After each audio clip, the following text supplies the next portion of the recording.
Buddy, I hope you're having a great day. Today on the bench, I'll be working on two different instruments owned by the same customer that he picked up around the same time, and he just brought them in for a couple different things. So, the first one is an Eastwood Classic 4 bass, which is pretty cool. I've never seen one of these. I own a Classic 6 guitar, but I'd not seen the bass one before come across my bench anyway. Eastwood's a newer company. I think they're probably 15 to 20 years old at this point, and they make really unique instruments. So when they first started, they were making reproductions of some old, 60s style of guitars, with the mindset that, those guitars were really cool looking. They were very unique. They often had unique pickups and hardware and things like that, but they were really poor quality. So they they started remaking them with today's type of standards put into them. So it ended up where you'd get a really cool, unique instrument that played well, which is a bonus. So I'm going to work on the bass first. I'll talk really briefly about what is going on. So on the bass, the customer wants flat wound strings put on this. It's going to get a cleaning and a setup, and that's really it. But the one thing that I thought was cool about this bass that I had not seen very often is this style of bridge.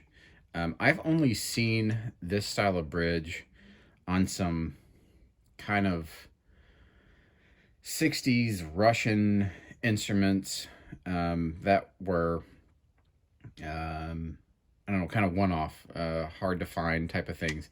If you follow Tim Sway on YouTube, he is really interesting guy.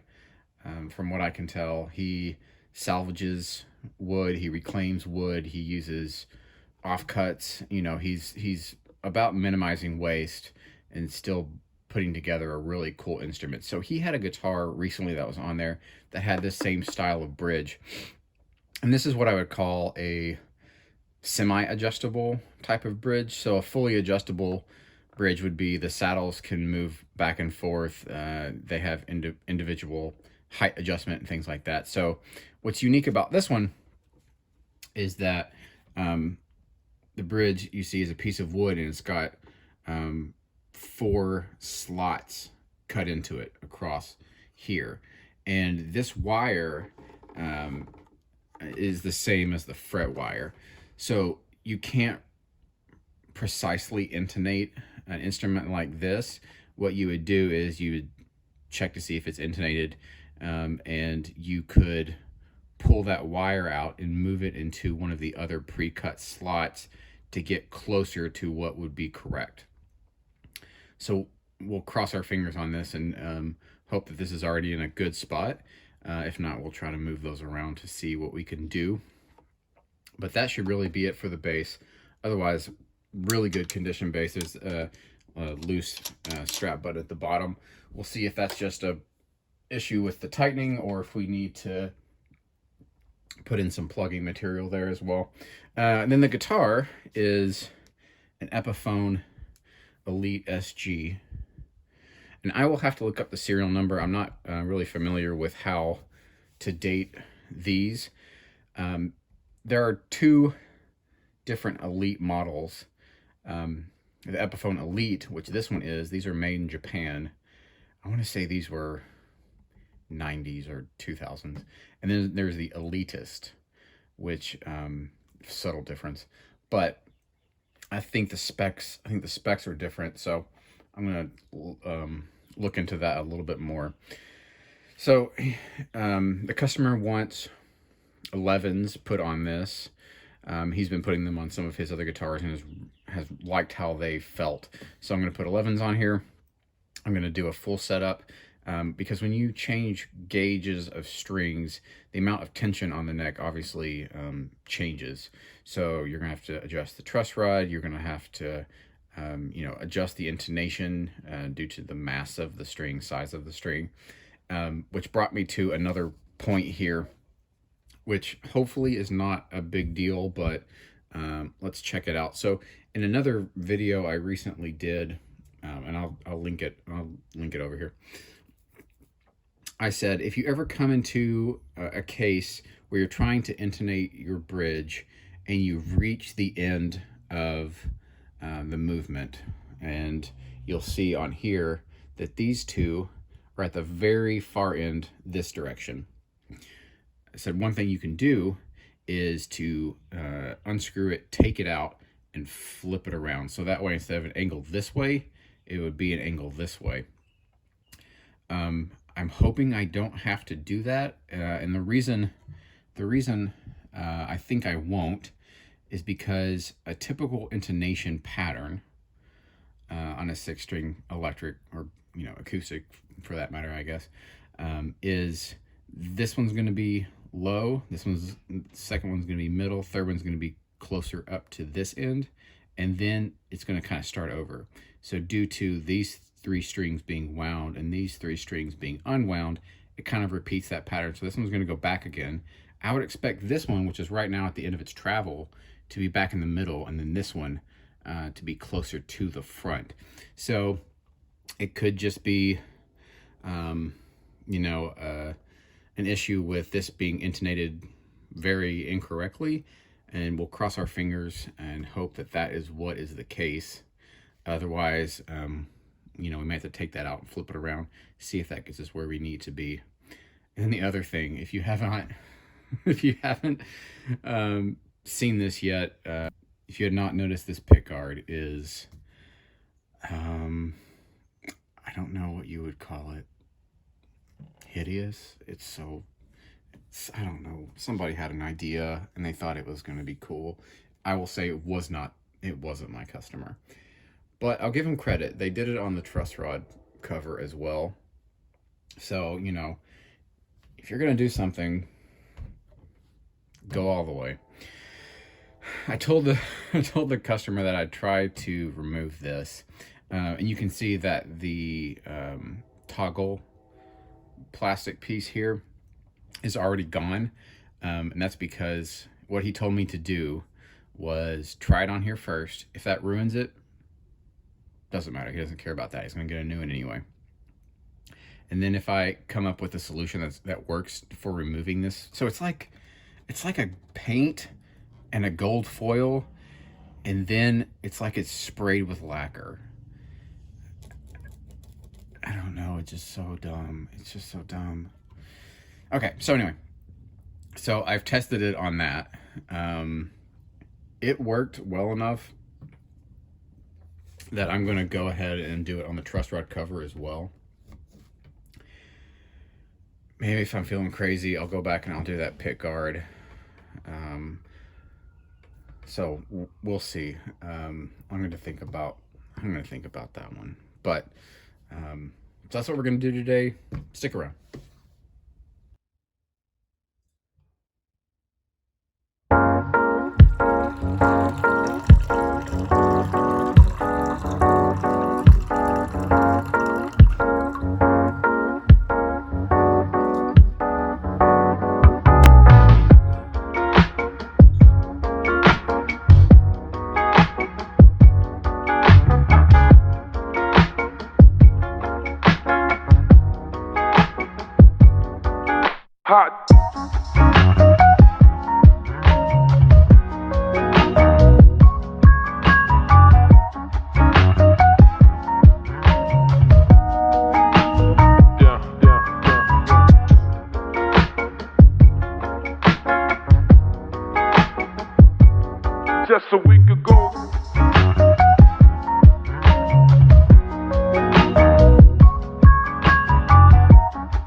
So take the strings off on this, and much to my surprise and delight, the bridge is not fixed. So a lot of times on a hollow body style, the bridge will be pinned down in 2 spots, which means once it's there, that's just kind of where it is, unless you want to repin it and move it somewhere. But what that means is I will be able to adjust the intonation on this by moving it, tilting it one way or angling it another way to get into a good spot, which will make intonation on this a lot easier.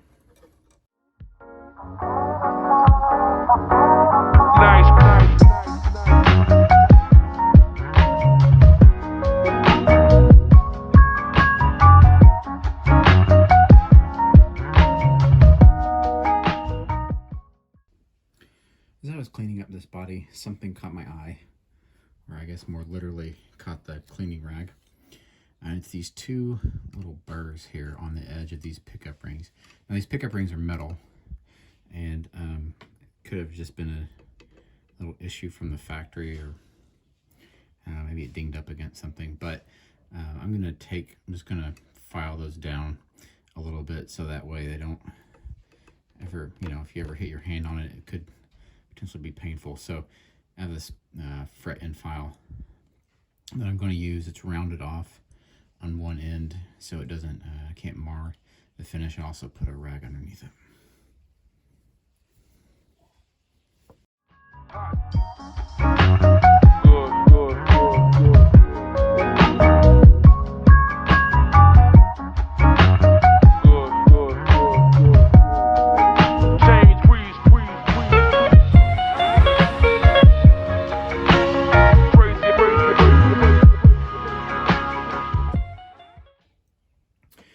When you have open top tuning gears like this, I've seen a couple ways that people will string them. The first one is to just set the string like this, tune it up from there, and that's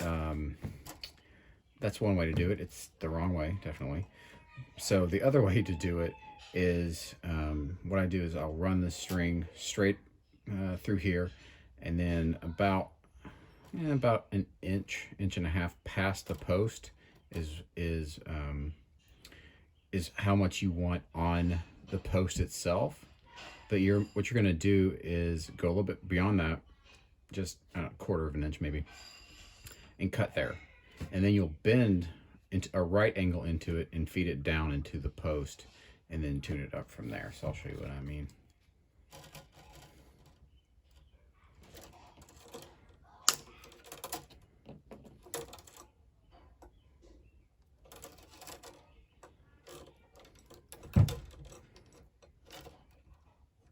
And there's a hole right in the center of the post that will then feed down into, and that way you can just have a really clean wind around the post like that.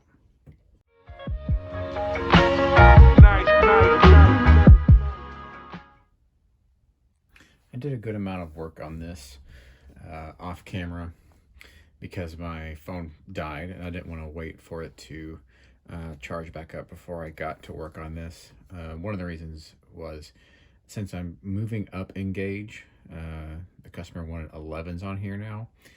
I wanted to get the fretboard cleaned up and the frets cleaned up so I could restring it and let it sit overnight. When you move around in gauges, it can put different stresses on the neck. So give them a little bit of time to adjust, then I'll have a better idea of how much I need to adjust the truss rod. I'm getting ready to adjust the truss rod, and as I expected, the increased string gauge has put more pull on the neck, which has caused it to bow more. So I'll need to tighten the truss rod on this one to get it to level out. One thing that is interesting on these Epiphone Elite models, they were made in Japan, and they do a few things differently than most Epiphone models. The first thing you can tell is that it uses the standard 2-screw truss rod cover plate that Gibson uses. Typically, most Epiphones use a 3. They'll have one up top and then one on the edges. The other thing is that this has an acorn nut truss rod adjustment screw, like a Gibson. A lot of Epiphones will use an Allen key style, so instead of a wrench fitting over top of it, it will go down into it and adjust that way. The other thing that I saw on this that was really interesting, and I've only seen this on a few Gibsons, and I'll try to get this in a spot where you can see it, is that the two pneumatic bridge posts actually mount directly into the body. There's not a mounting bushing, a metal bushing that they screw into. I've seen those on old Gibsons, 50s and maybe 60s, but I've also seen them on reissues that are period correct. So I had a Gibson Les Paul Special, one of the nicer ones, a long time ago, and had direct mounts like that. They give a little bit of a different tone. They're a little bit brighter. Some people say they're snappier. I don't really know what that means in terms of sound. I think it's more of a feel. But there are differences between a direct mount and a kind of a stud mount. Okay, so before I do this, there's one other thing I wanted to point out. So I made it pretty clear that this gold, whatever, is unappealing to the customer. Maybe some of you guys like it, but it wasn't done that well, honestly. And what he told me to do was I could try it out on the selector switch cover, and here's how it turned out. It's not bad. It's not great. I went through a few different methods to try to remove this. So it's like a really thin foil glued on and then covered on top with some kind of a lacquer. So I started by soaking it in nail polish remover to soften that outer surface. That worked a little bit. It wasn't great. Then the next thing I did was soak it in some isopropyl alcohol. That helped a little bit as well. It just took a lot of just scrubbing to get it to come off. And then finally I went back with some WD-40, and that got the rest of it off. But you'll see, and I don't know if this was already this way before or it came off with the methods that I use, but the paint started to wear off as well. So I'm not going to continue with this. I will probably go ahead and remove it on the truss rod cover. I think these on the Elites that I've seen, they say Gibson straight up and down, so it's not something that could not be replaced. There's also some green paint I noticed on the back, which is interesting again. But what I'll probably tell the customer is how I went about removing it, and if he wants to try his hand at the pick guard, I'll let him do that. All right, so moment of truth on these saddles. Adjusted the truss rod, tuned it back up, lowered the action. Plays really well. I'm really impressed with these guitars. As I mentioned earlier, there's an Epiphone Elite series, and then there's an Epiphone Elitist series. And as far as I know from the research that I was able to find, they're basically the same guitar. The Elite series came out first, and I'll flip this over. They were made in Japan. As you can see, there's a sticker right there that indicates as such. Made in Japan. And I think there were some issues with the Elite name. Ovation had a guitar that was called the Ovation Elite. Fender had an Elite series. I think both Stratocasters and Telecasters, maybe even basses as well. So I don't know if there's any lawsuit or maybe just a threat of a lawsuit, but Epiphone dropped the Elite name, went to the Elitist name, and continued to make guitars under there. So let's check out the intonation, see if these need to be moved. What I'm hoping is that If anything, the strings will be flat. That way we can move the saddles more this way. But if we have to take some out and flip them, we can do that as well. So there's my tuner up here. I don't know if you can really see it that well, but we're hoping for green. So I'll tune open first. And then the octave. Oh, perfect.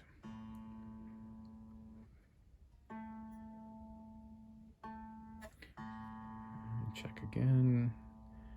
It's a hair sharp, but it's also a hair sharp in the open position. I'm going to move that one back just a touch.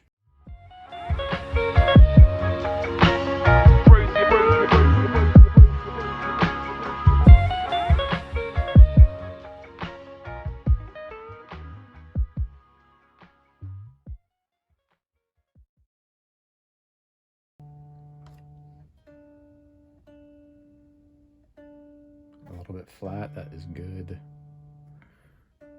We can definitely go this way with it.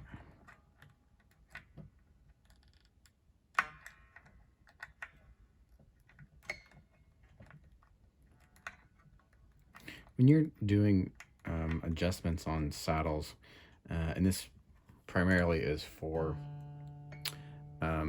saddles where the string goes up and through, like a Stratocaster is one that comes to mind. When you're adjusting those, you're not just moving them under the string like this. On those type of saddles, you're actually pulling the string one way or the other. So don't make too large of an adjustment in any one given time, because you could potentially pull that string so out of pitch that it breaks. It's a little bit different with the Tune-o-matic style because the saddle's moving underneath. It's not pulling it one way or the other.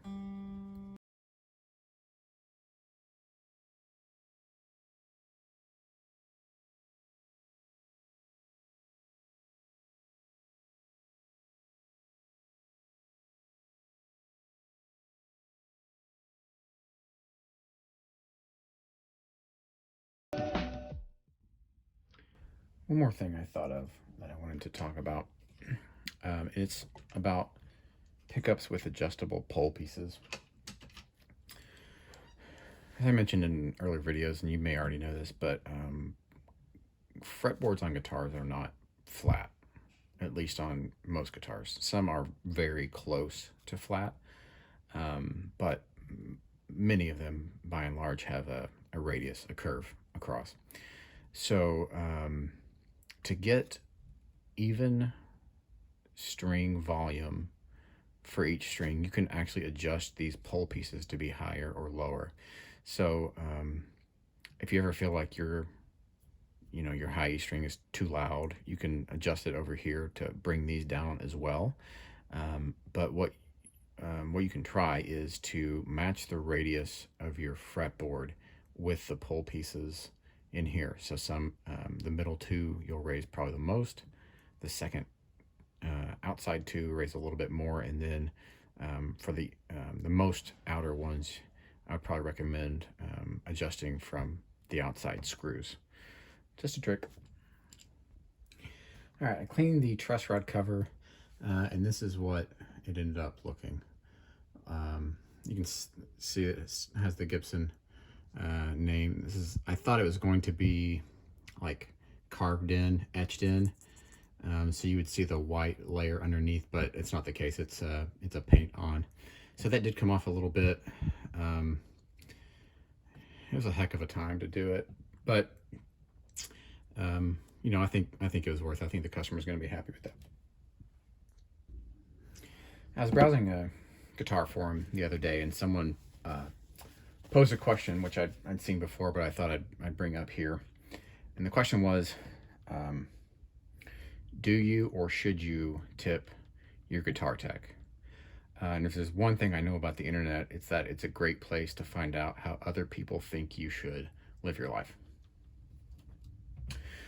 So I will say my unbiased opinion, and I know I work on guitars, but this is not my full-time job. So someone giving me a tip is not going to make or break whether I can, pay a bill or something. So the way I see it is, if it ruins your day to give someone $5 or $10 extra for a really good job, then you shouldn't do it. When someone brings me their guitar, I want them to just, you know, be looking forward to getting it back and not, having to pay some additional money, and if they dread that or whatever. Um, but alongside that, I'll say this. So the customer who brought me this guitar and the bass, he's a really nice guy, and he's tipped me before. So when he brought me the guitar for a setup, and he started talking about, the gold foil on the toggle plate on the pick guard on the truss rod cover, I could tell that he was bummed out about it. This is a guitar he's really liked. He's had his eye on for a while. They're harder to find because they don't make them anymore. And he was just like, oh man, I wish it was, it looked the way it was supposed to look. So I remember things like that, and I remember that he's a good customer. He's always flexible with timing. I try to get things turned around very quickly, but he says, "Hey, man, unless he actually needs something on a day, he's like, just whenever you get to it."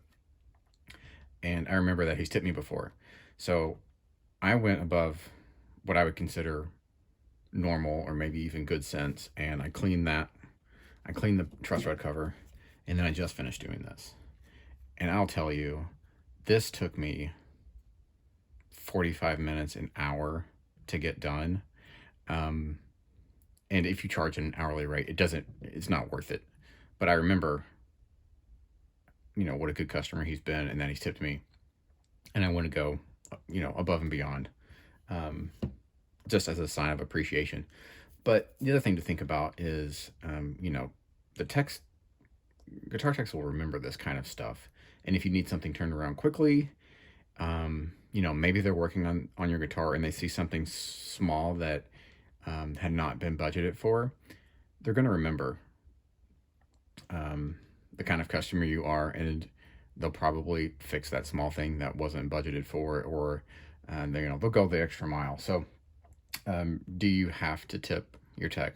No, but $5-10 just to say thank you for taking care of my instrument, going above and beyond, it does mean a lot.